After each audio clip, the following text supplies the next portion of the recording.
Hey there. If you're like me, you probably have a lot of backlogged minis to paint. For me, I have two nearly 3,000 point armies that need a full repaint. Orks and Tyranids. Some of these models have never seen a drop of paint, like this Ork Warbike, who's ready for priming. But then there are others that are just in dire need of stripping and redoing, like this Tyranid warrior who's just globbed with paint that's over a decade old at this point. The Tyranids are definitely worse off than the Orks, as I only have one finished model in the new scheme I plan to do, and that's this Hive Tyrant that I think looks alright. Most of the others need to have the paint strip before they're even ready to be painted. The Orks are in significantly better shape. Roughly half the army is already painted in the new scheme I have for them. As for the rest, they're just waiting in the wings for their turn under the brush.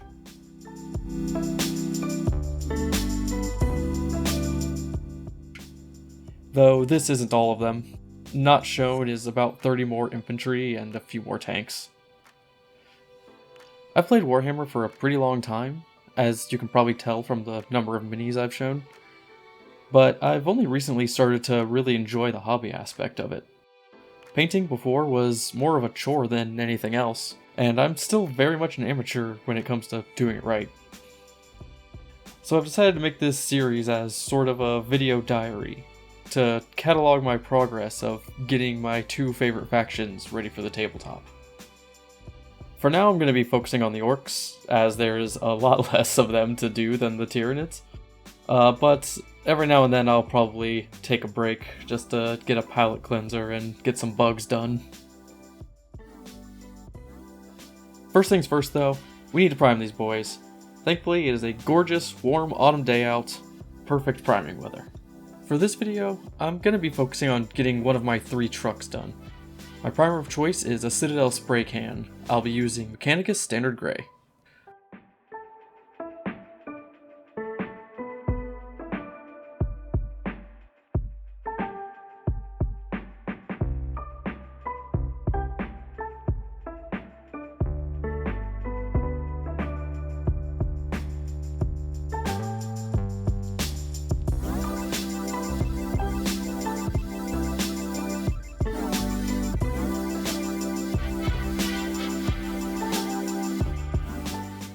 I decided to go ahead and prime all 3 of my trucks while I was out here.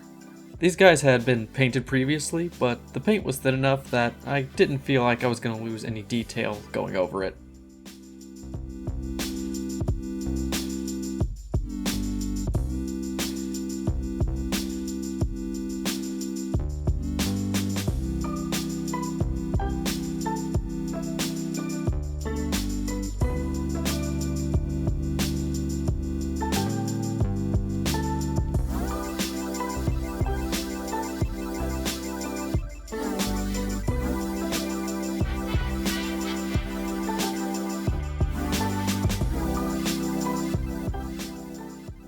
I also went ahead and did up these tank busters, as I plan on working on them pretty soon.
Alright, we're back at the desk and ready to get started. We're doing up Evil Sons for this paint scheme, so we're going to be starting with some Mephiston Red. We'll be using this for the side panels as well as the front bumper.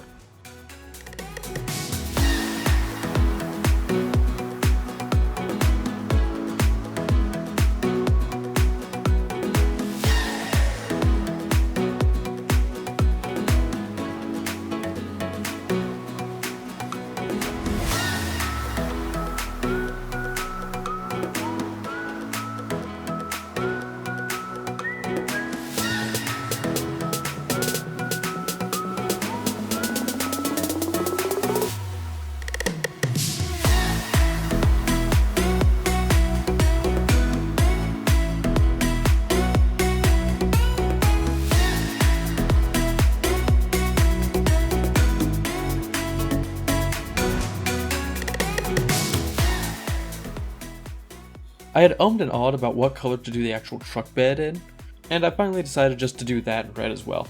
It makes it look like it was painted at one point, but now it's got all these metal plates riveted to it that has started to cover up the paint job as it's needed repairs. I'm only going to be doing one coat of the Mephiston red, as I'll be going back over it with some Evil Sunz Scarlet a bit later, and a combined 2 coats usually looks pretty nice on these vehicles. Now we'll be adding some Skaven Blight Dinge for the tires and the shirts on the boys.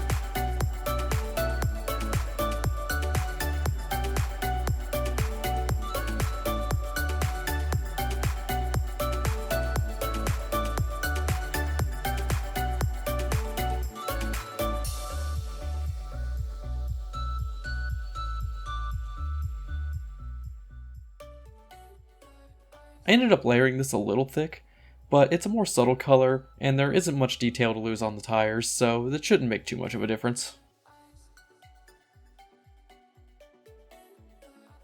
Next up, we'll be applying some lead belcher. This will be going on any parts of the truck that are meant to look like unpainted metal, like the panels around the truck bed or the engine block.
I also go ahead and do up the boys' helmets while I have some paint left.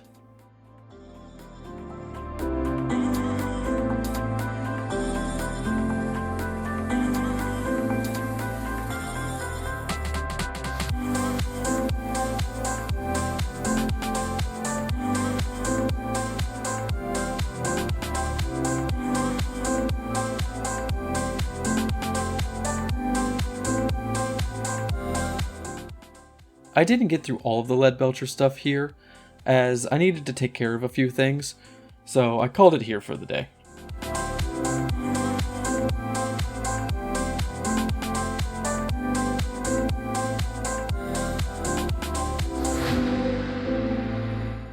Alright, we're back the next day, and getting right back into finishing up the lead belcher on this model.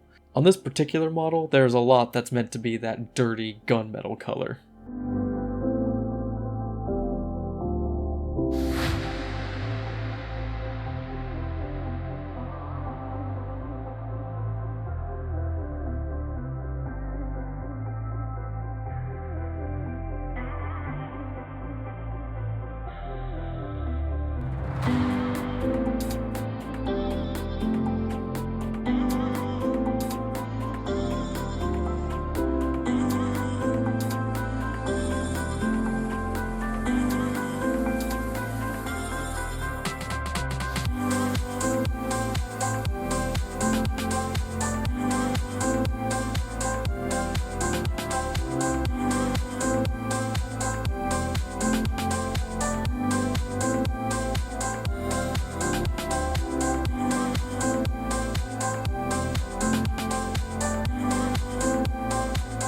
It was around this time that I was actually pretty happy I hadn't glued the wheels down in place yet, and still let them turn freely. It made painting these metal plates a lot easier.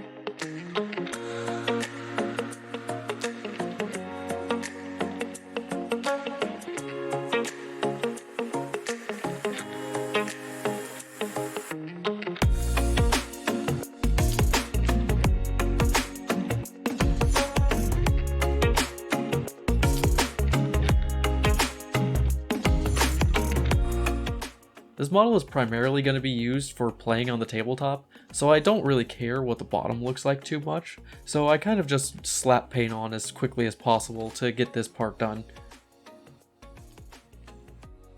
After the lead belcher, it was time to put on some brass scorpion. This was to add some visual variety onto the parts that were meant to be the unpainted metals, and I think the brass pairs really well with the lead belcher gunmetal color. I have a theme that I like to do with my orcs. Generally, all the pipes are the brass colors, while larger plates and thick metal pieces are the gunmetal. It helps sell the idea of what these orcs have for construction materials for their vehicles and weapons. It also just helps break up the colors nicely.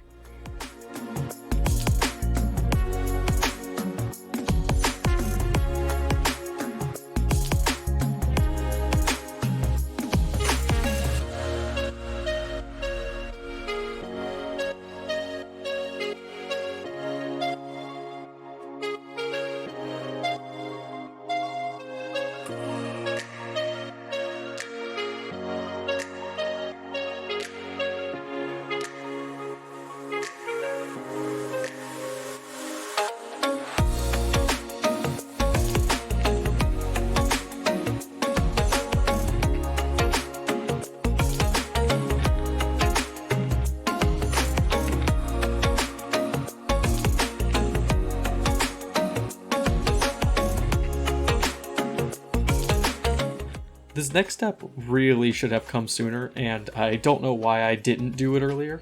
It ended up just making my life a lot harder. It was time to recoat all of the Mephiston Red in Evil Sunz Scarlet. I would normally have done this right after I did the Mephiston Red, but I guess my brain just wasn't working when I was painting this particular model.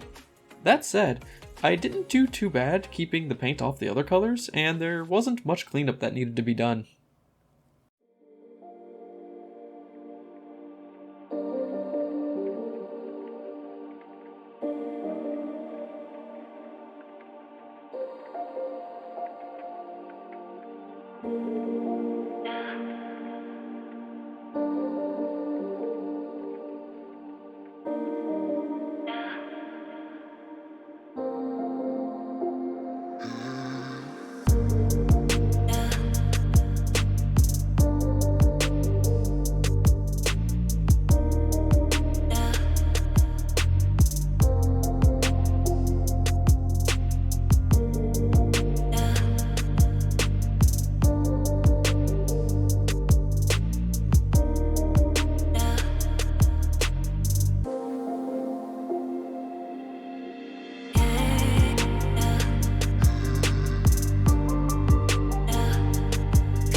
After said cleanup, it's time for Mournfang Brown. This goes on all the leather wraps around the truck as well as the boys themselves.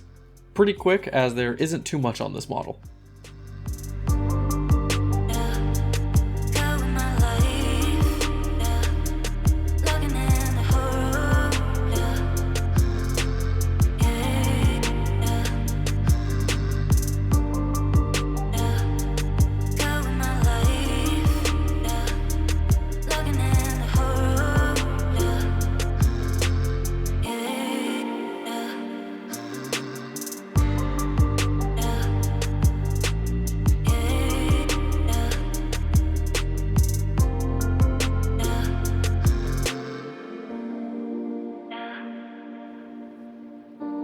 Next up is painting all of the spiky decorations and orky symbols. For this, I do them all up in a Corax white to make sure they all have a nice layer of white underneath.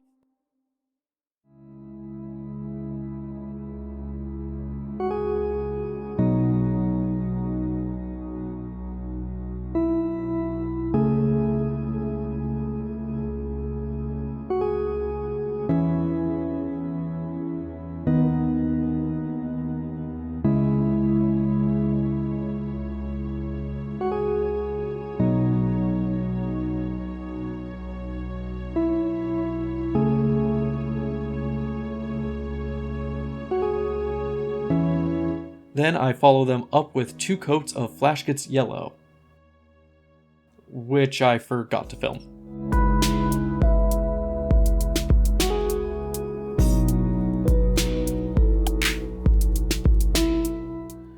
We're getting into the home stretch of this model now, but first, we need to give the entire model a nice liberal wash of Agrax Earthshade.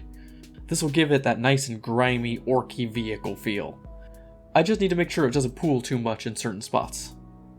I want this model to look like it's just covered in dirt and grease, and this shade does wonders for that.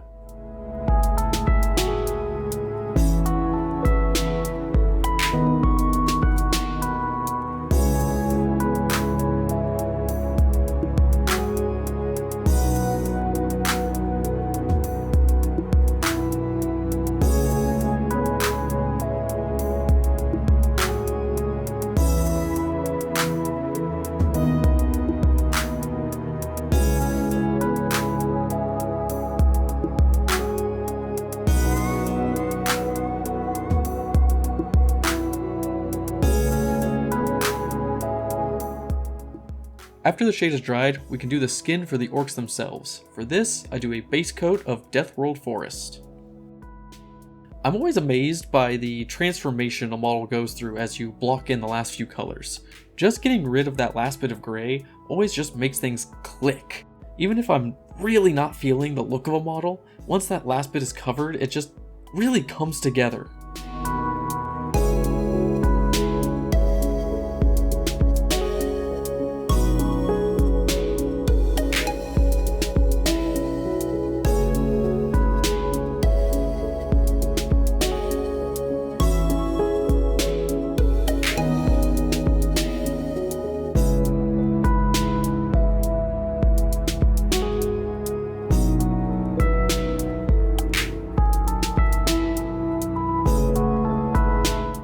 While we're waiting for the green to dry, we can go ahead and start doing some highlights. This video is already getting pretty long, so we're going to rapid fire through these. We start with Wild Rider Red. I keep all the highlights hitting the same direction, only hitting the edges where the light would be coming from to give it a sort of directionality. It's not much, but it's a nice little bit of detail.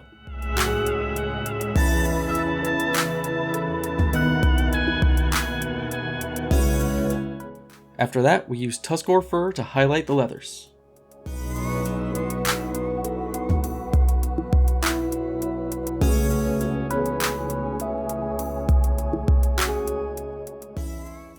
By this time, the green is dried and it's time to give it a wash. We cover the skin in some Bale Tan green to give the muscles some nice deep ridges.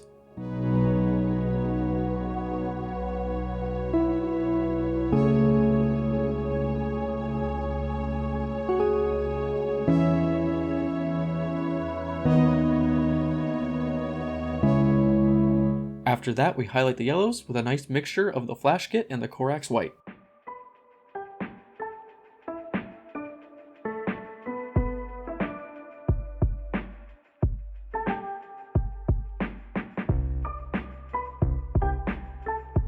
we give all of the metal bits a dry brushing of Grey Knight steel.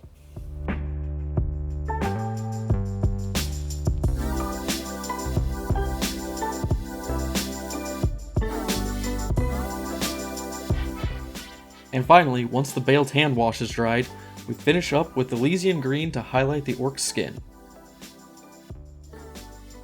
And there it is, the finished truck. I'm decently happy with it. It's definitely not the best model I've ever painted, but it's also not the worst.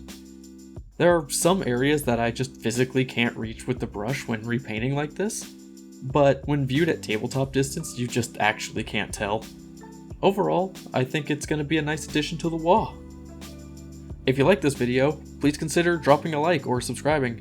I'd love to have you join me on this journey of fixing my past paint jobs. For now though, I've been Adam, happy hobbying.